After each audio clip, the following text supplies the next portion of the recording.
Everything costs more, man.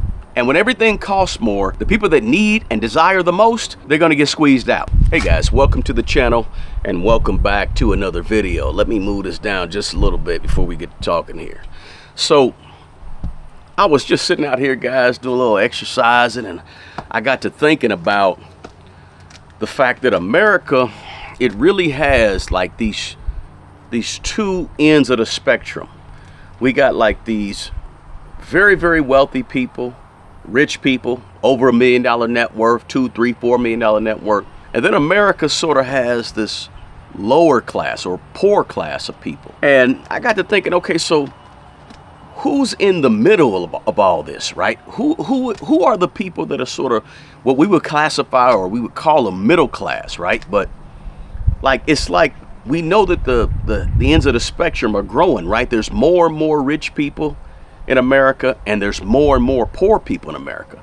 So it's kind of like, okay, so what's going on with the middle class? The people in the middle, like what's happening to them? So the middle class essentially is sort of shrinking.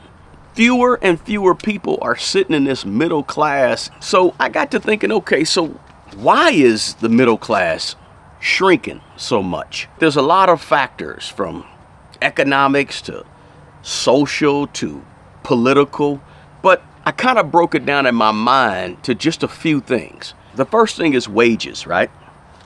And be out of here. Over the past few decades, if you look at the statistics, right?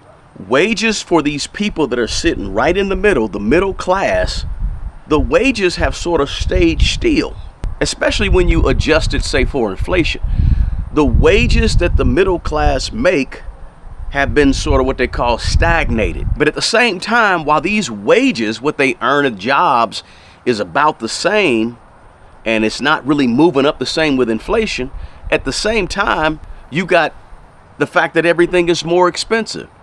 Think about when from 2021 to 2023, or 2020 to 2023 or 2024, think about the huge increase in rents, in healthcare, in education, in something, the huge increase in something as simple as insurance. Look at your car insurance or your homeowner's insurance. Look how much that's gone up in the past 3 or 4 years. But at the same time, inflation's gone up, all the cost of everything's gone up. But guess what? The wages are right there. What people are earning is not keeping the pace with the cost of all these things that are around us. So you see this bigger and bigger and bigger gap. And the people that were in the lower middle class are becoming poor. And the people that were in the upper middle class are becoming rich. And it's causing what we typically and traditionally call the middle class to sort of shrink. And it makes it harder for the middle class people to sort of keep up with the old middle class standard of living.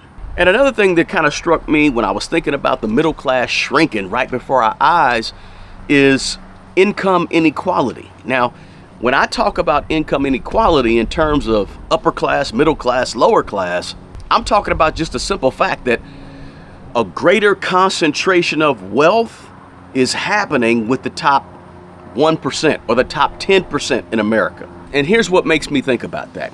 When I look at net worth, my personal net worth from 2020 to 2024, my personal net worth, and I was sort of in the upper middle class, my personal net worth doubled in just those 4 years because of the price, the value of real estate, stock market going crazy. The people that have, the haves, they got a whole lot more in the last 3 or 4 years. And the people that have not, they got a whole lot less. And so it's sort of this inequality of stuff.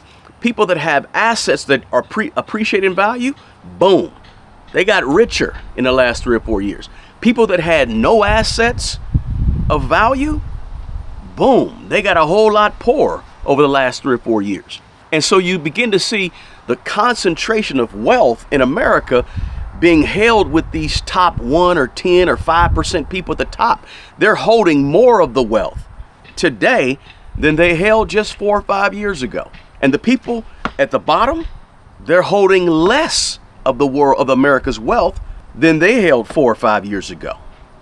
So it's like the people in the middle are getting squeezed out. Then you got to think about something as simple as globalization, what they call like, we live in a global society, right? A global society means that automation is global. Middle class jobs are global. Think about the middle class jobs that 40, 50 years ago, you went to work at the warehouse and you was there for 25 years and you retired from there. Well, those jobs are now overseas. Now those jobs are over in China and India and other places around the world, Mexico, wherever it could be. They're not here in America. Those sort of middle class jobs that kept America going, the middle class going for 100 years or more. Those jobs are gone because of globalization and automation. They don't need a bunch of workers when they got robots to do the job. They don't need a bunch of workers they have to pay $20 an hour when they can pay them $5 an hour over in Argentina somewhere. So these jobs, because of globalization and automation, these jobs are gone. And these are the jobs that used to provide stable middle class income and raise families. They not here as much no more. And speaking of jobs, think about the fact of unions. Unions used to be powerful in America. Unions don't have the power they used to have. They still powerful to an extent. Obviously, we saw what happened with the recent strike at the ports in the East Coast and the Gulf Coast of America. We know that they have some pull, and what they do is really, really important in terms of unions. But overall, if you look throughout America, unions aren't quite as strong as they used to be. And then you throw in not just jobs being globalized and unions not being as strong, but then you got to throw in, look, everything costs more, man. And when everything costs more, the people that need and desire the most, they're going to get squeezed out. I mean, think about something as simple as the cost of childcare. Like childcare is like a mortgage payment or a rent, expensive rent. If you have more than one child and you're trying to do daycare, that's crazy expensive. So here there's a lot of middle class families who struggle, 2-parent households or 2 people working in the household, got a kid that needs to go to daycare because they're not the age to go to school just yet. So they got to go to daycare. Well, guess what? How do you pay $1,500 a month, $1,200 a month for daycare? That's pulling money from people in the middle class. See, people on the rich end of the spectrum, they can pay for a nanny, or if they have a little money, they can pay for babysitting or whatever, or daycare with no problem.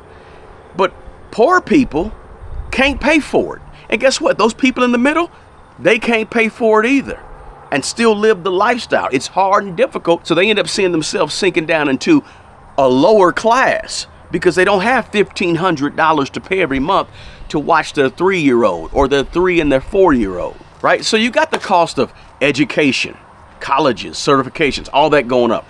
You got the cost of healthcare, the cost of daycare, the cost of insurance, the cost of housing. All these things are rising. And the people that get hit the most, the middle class. So that's why you see this big rise of the side hustle and the side gig, this gig economy taking place, because people are trying to keep up with these prices. Remember, we said the wages haven't kept up with the price of all this stuff. So how do you keep up? You try to get more income. You try to get the side hustle. You try to do a YouTube channel. You try to make a little extra money on the side, start a business. This is how the middle class is trying to keep up. And guess what? They're suffering because their mental health, spiritual health, physical health, all those things take a toll because the middle class is trying not to shrink. They're trying to keep up. So here's my thing. The middle class is shrinking. And for us, we got to make a decision, right? What is that decision? The decision is, how do we not get caught at the low end? Let's say 20 years from now, where this middle class has shrunk even more. You don't want to get caught at the bottom, the have-nots. You got to get caught up in what the people that have are doing. And this is one of the reasons I have this channel, because I want to help people not end up being in the have-nots, but being in the haves. And there's nothing morally wrong with the have-nots, right? It's nothing, they're not bad people, but I'm saying you got a choice, because the middle class is shrinking. And a lot of people, most of us are sitting in that middle class, and we're trying to figure out, okay, what do we have to do so that in 5, 10, 15, 25 years from now, my family, 30 years from now, if I'm not here, my family is going to end up in this class as opposed to this class. That's the whole goal, right? Recognize that the middle class is shrinking, and what can I do to make sure I don't get caught up on the wrong end of that thing? So I was just sitting around thinking, right? Out here just thinking and wondering, okay, well, why is this middle class shrinking so much? And it's like, okay, there's reasons for it, right? This ain't just out of nowhere or just an accident or coincidental, right? You just got to be prepared, ready, do what you got to do right now today, so that in 5, 10 years, you don't get caught on the wrong end of that thing, all right? Hey, listen, if you got anything of value, hit that like button for me, guys. Share this information with somebody else. And as I always say, the best person to take care of the old you is the young you. Take good care of yourself and take care of other people. Until the next video, peace.